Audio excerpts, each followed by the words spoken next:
جو ہے نا قرآن و سنت کی تعلیم دی جائے، اور انہوں نے نرسری کلاس سے لے کر 12ویں جماعت تک جو ہے نا انہوں نے قرآن پاک کی جو ہے نا اس طرح سے انہوں نے علم مطلب کہ شامل کیا. تو اس کے ریلیٹڈ میں اس کو اپریشیٹ کرتا ہوں عمران خان کو. اب مجھے دیکھیں جی، انہوں نے ایک بات کی ہے کہ عمران خان صاحب کو استعمال کیا گیا اور ان کو پتہ بھی نہیں چلا. آپ تاریخ اٹھا کے دیکھ لیں، قائد اعظم کی وفات کے بعد لیاقت علی خان جو آپ کے حکمران بنے، اس سے لے کر ضیاء الحق ہو گیا، ایوب خان ہو گیا، بے نظیر ہو گئی، نواز شریف 3 مرتبہ بنا. تینوں مرتبہ جب نواز شریف کو اقتدار سے اتارا گیا تو اس شخص نے یہی کہا مجھے استعمال کیا گیا، مجھے پتہ نہیں تھا. پیک میں باجوہ اینڈ کمپنی تھی، فیض اینڈ کمپنی تھی، بے نظیر کو مروایا گیا تو اس کا بیٹا کہتا ہے کہ اسے ہماری فوج نے کیا. جب ان کا اپنا مفاد ہوتا ہے اس وقت یہ جا کر ان کی گود میں بیٹھ جاتے ہیں. اس وقت یہی عمران خان تھا. جب عمران خان اب علامہ خادم حسین رضوی جب نکلے ہوئے تھے، آپ یہ کہتے ہیں نا کہ آپ عدالتوں کے فیصلے نہیں مانیں گے، تو اس وقت جب عدالتوں نے فیصلے دیے، علامہ سعد حسین رضوی کو اٹھایا گیا تو عدالت نے کہا کہ ان کو ریلیز کر دیا جائے. یہی سیم کیس تھا. عمران خان کا مطلب گرفتاری کے بعد جو ریئیکشن ہے، اسی طرح سعد حسین رضوی کی گرفتاری کے بعد ریئیکشن ہے، لیکن ان کو 7.5 مہینے اس شخص نے جیل میں رکھا. اس کے پیچھے اسٹیبلشمنٹ تھی، فوج تھی، وہ یہ جانتا تھا، لیکن اس وقت یہ استعمال ہوا. اب تاریخ اٹھا کے دیکھ لیں تو ہر شخص اقتدار کے اترنے کے بعد پھر اقتدار کے حصول کے لیے کبھی فوج پر بھونکتا ہے، کبھی اداروں پر بھونکتا ہے. میں آپ کو لکھ کے دے رہا ہوں، یہ ویڈیو بھائی اپلوڈ کریں گے، آپ دیکھ لیجئے گا.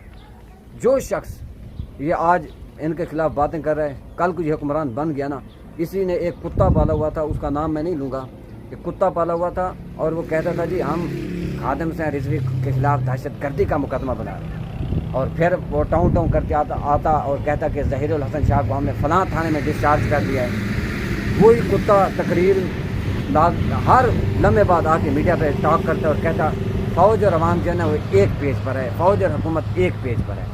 سب سے زیادہ آپ تاریخ اٹھا کے دیکھ لیں، فوج اور عوام ایک پیج پر ہے. یہ جو جملہ استعمال کیا گیا وہ عمران خان کی حکومت میں استعمال کیا گیا. جب اب اس کتے کی دم پر تھوڑا سا پاؤں آیا تو وہ ٹاؤں کرتے ہوئے پھر استحقاق میں چلا گیا. آپ نام اس کا جانتے ہوں گے.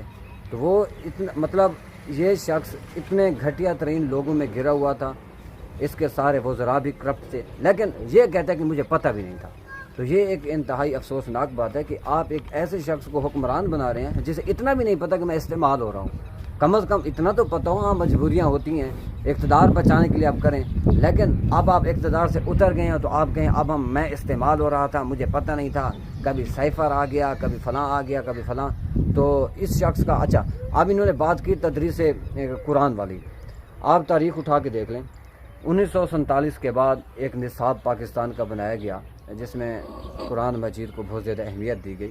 اور جب میں 8ویں جماعت میں پڑھتا تھا تو اس وقت قرآن کے اندر سورت یوسف اور دوسری قرآن کی صورتیں مکمل شامل تھیں، مکمل.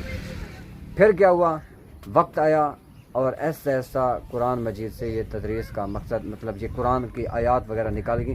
10th تک یہ سب کچھ تھا. 10th میں میں نے اسلامیات کا پیپر دیا جس میں سورۃ الاحزاب اور سورۃ الانفال یہ شامل تھے. تو یہ چیزیں قرآن کے اندر پہلے سے موجود تھیں. ہاں ایک کام ہوا ہے جو اس نے نہیں کیا، وہ علماء کا پریشر تھا اور ایک خاص طبقے کی طرف سے ان پر پریشر تھا. اگر انہوں نے ایسا کیا تو اس کے پیچھے اس کی آڑ میں پھر انہوں نے کیا کیا وہ آپ دیکھیں.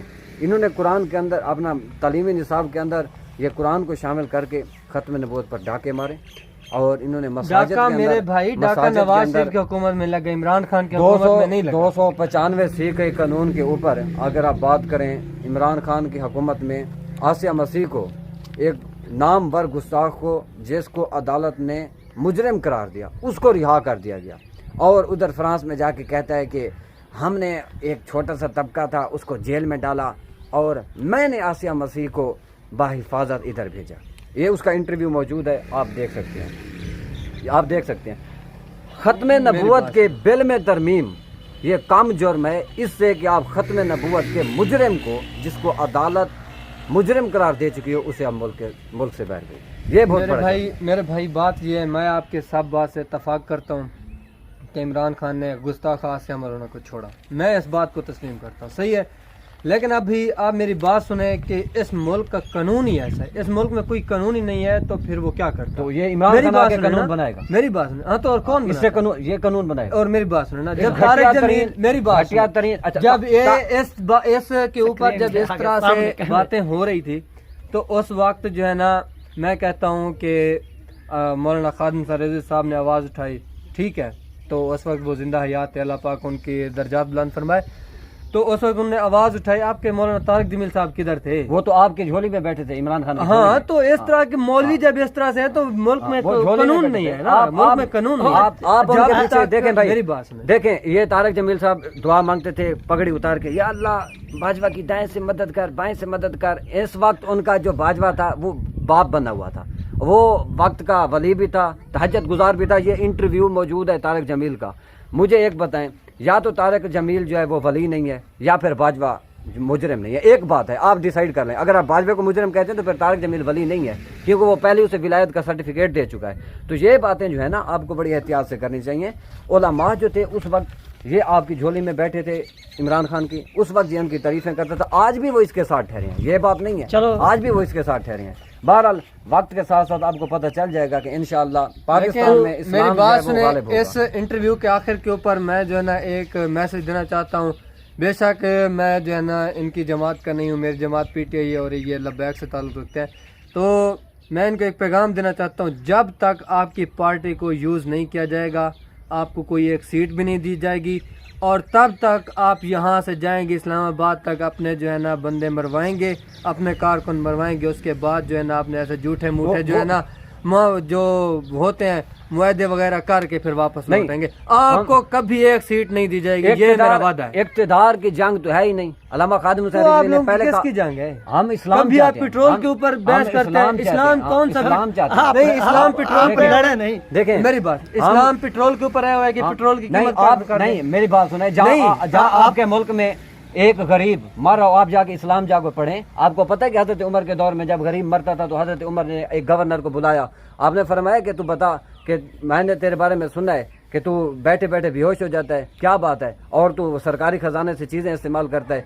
जबकि तेरे हुक्मरान, तेरे अपना रियासत में गरीब लोग मौजूद हैं, तो क्यों खजाने की चीज़ें इस्तेमाल करता है? जब हजरत उमर के दौर में ये बातें हो सकती हैं, अगर आज पेट्रोल की वजह से आपके घर के बच्चे, आपकी गरीब लोग, आपका मजदूर वो पिसा हुआ है और वो खुदकुशी कर रहे हैं गुर्बत की वजह से, तो क्या आपको इस्लाम नहीं कहता कि आप उनकी हिफाजत के लिए या उनकी मदद के लिए आप थोड़ा सा रोड पर निकलें? जब आपके निकलने से अगर महंगाई कम हो सकती है तो आपको निकलना चाहिए। मेरी बात सुन, जब अल्लामा खादिम या अल्लामा साद सरजी साहब ने पिछली मरतबा जो है ना अपना जो है ना वो धरने के लिए रवाना हुए, तो इनका जो मौक़िफ़ था वो बिल्कुल ठीक था, दुरुस्त था, और इसके रिलेटेड पूरे पाकिस्तान से लोगों ने जो है ना उनकी हिमायत की, ठीक है। और ये जो बड़ी मूंछों वाला है इस वक्त जो है ना, आपने हिमायत की थी? हाँ, मैंने हिमायत की। आप किधर? मैंने किधर गए थे आप? धरने में गए? हाँ, तो आप गए थे? मैं गया था। किधर गए थे? ये बताइए वीडियो मुझे ये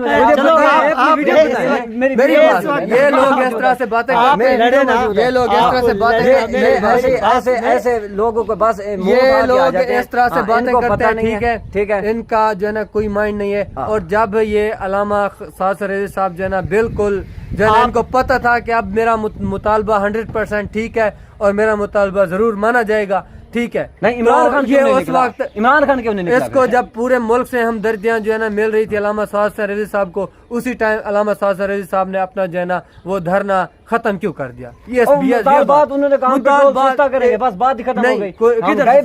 किधर से सस्ता? नहीं, उन्होंने कहा पेट्रोल 36 रुपए, 2 रुपए सस्ता किया है, 2 दिन बाद 10 रुपए उन्होंने महंगा किया। ये बड़े तहरीकी। जा मैं तुझे इंटरव्यू नहीं देता। निकले तो सही भाई, मेरी बात यार, मेरी बात सुने। वो निकले तो थे ना, मेरी बात ये है, वो निकले तो थे ना आवाम के लिए। इमरान खान तो निकला भी नहीं। हकीकी आज़ादी की जंग नचण वाले दे पुत्र आज़ादी की जंग नहीं लड़ते। बस यही मैं पैगाम दूंगा, और क्या कहूँ इनको। तो नाज़रीन, ये वो खसूसी इंटरव्यू था जो 295C के हवाले से किया गया, आप सब लोग ने मुलादा फरमाया।